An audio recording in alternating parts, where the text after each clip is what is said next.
The CSN president says now is not the time for a strike. Flavia Cherry says St. Lucia, like every other country on earth, is facing tough financial times, and a strike by public servants could cripple the country. Public servants want their promised 7.5% salary increase, but the Prime Minister says government can only afford to pay 3% now, the rest 6 months later. Cherry says this is a situation that can be resolved simply without resorting to protest action. She says it's time to put country first. When you really look closely at it, it's just the difference between the two in terms of what has been offered is just 1.5%. And we believe that bearing in mind the difficult economic times in which we live, St. Lucia can ill afford the kind of economic crisis that is likely to result if there's an all-out strike. What concerns the CSN leader most are the effects of a strike on St. Lucia.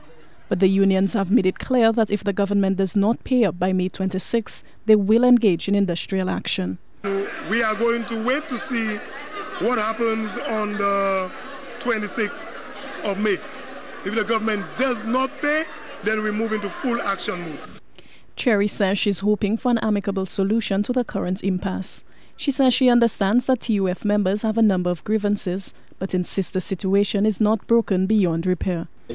I think this issue is not only about finance, because from the onset, the trade unions have been saying that another part of the issue is the way that the whole thing has been handled. That is why I'm saying I believe the parties can come together and amicably resolve this issue.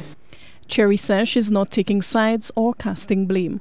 She says both sides may have valid arguments for their particular stance, but in the end, the entire country stands to benefit if the parties are willing to meet once more and compromise. Alison Kentish, HTS News, Channel 4.